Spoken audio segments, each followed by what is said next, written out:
it's fair to say it's a bit of a tangled web to unweave, and joining us to try and do that, we hope, are the Athletic's Paul Ballas, who, of course, written extensively about the detail of the situation at Barcelona for De Jong, and also Laurie Whitwell as well, who's out in Thailand on tour with Manchester United, has just spoken to Erik ten Hag and watched the team train. Laurie, I'll get some details on that in a minute, but first, Paul, this exact situation then with Barcelona, it sounds very, very complicated. You've detailed it extensively in the piece on The Athletic, but can you just give us a sense of the headlines about what could be holding this up?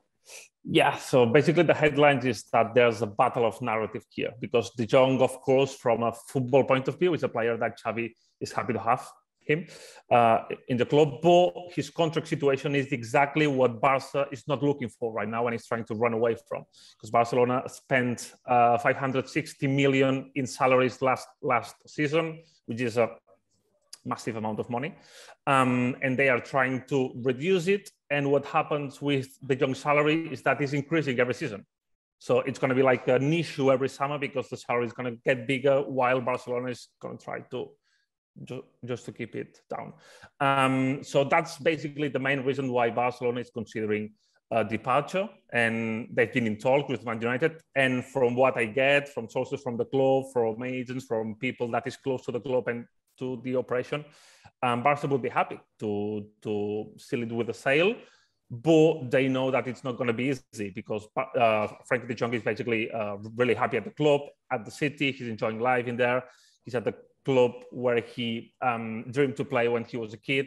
So if he leaves that, if he quits that dream, he needs to go to a place that suits him really well. And going to Man United in terms of playing Champions League, it's not going to fit him in that regard, but he's going to try to find some other things that can fit him, like having a coach that he really knows, or just having an offer that can attract him. But it's going to be tricky. But what I get from both clubs is that they would be open to get the deal sorted, but the player side is not that clear on that.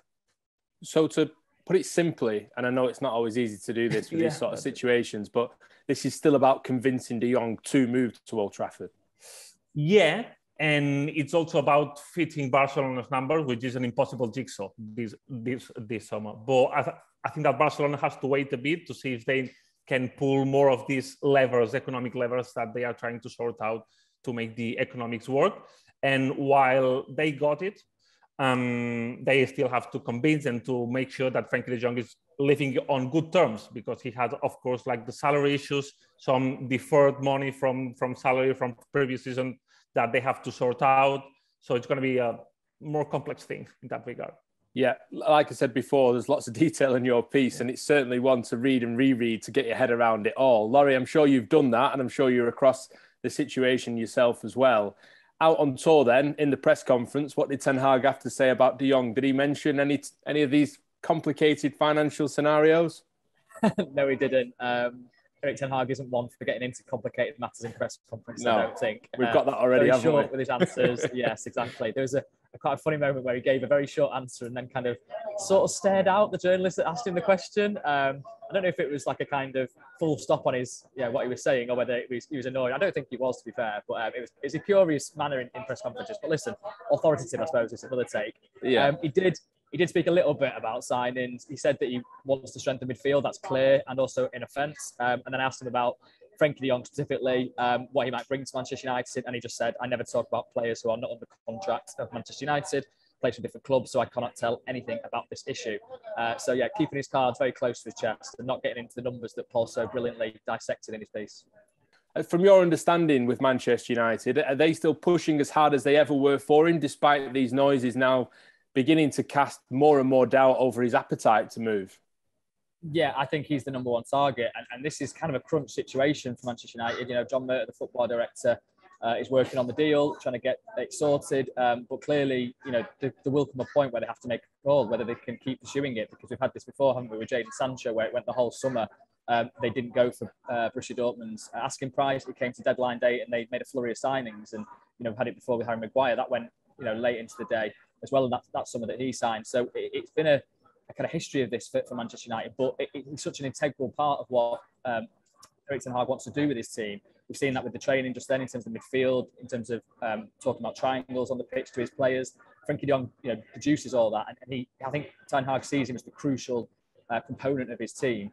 So if they get him, then it's been a good summer, I suppose. They probably do need extra signings as well. But if they don't get him, it could be disastrous, really, because then they're sort of, they say they've got other options. They always have. They've got a massive database of players.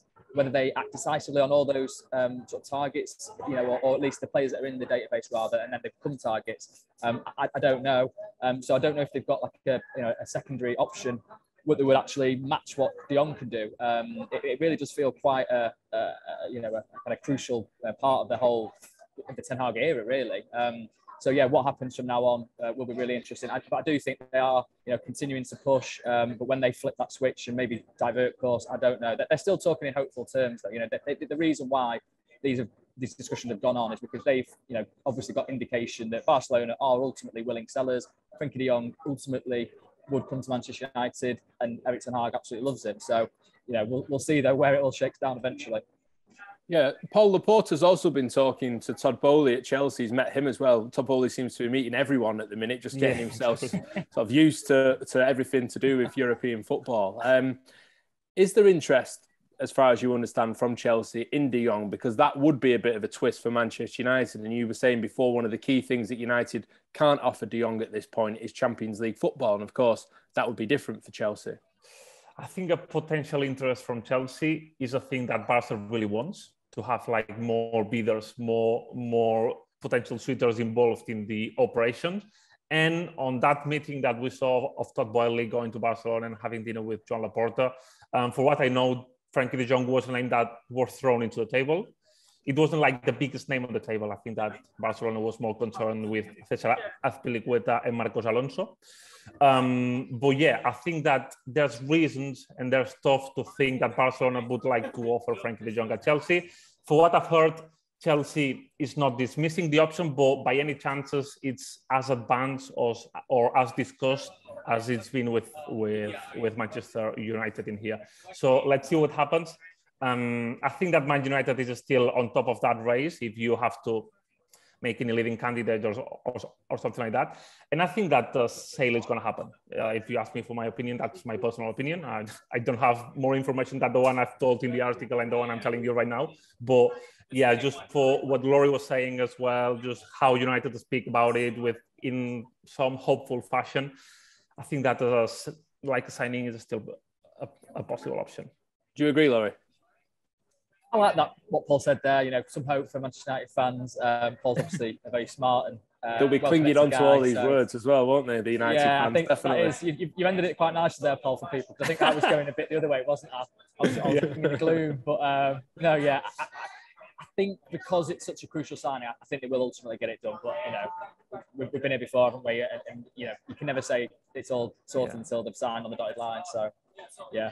I don't know. I'm as hopeful as Paul, I think. We're on the same level there.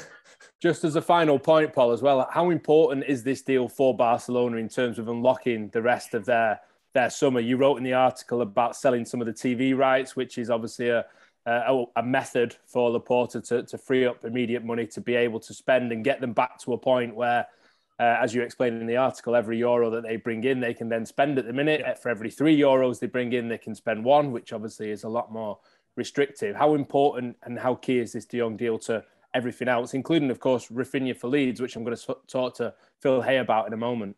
Yeah, it's kind of really difficult to speak about Barca balances and numbers right now. What I get from the club is that they are really focused and concerned about pulling this second lever. From what they say, what they believe, this is going to bring them to a next dimension, a next level. They are going to be way more free to do more deals. And then the Frankie de Jong deal, I guess that can unleash like more signings, because the top priority that they have on the agenda is Robert Lewandowski alongside Raphinha. So I guess that in Barca's planning, like the first step is just pulling the second lever, and then start speaking about more signings, more sales, more players coming in.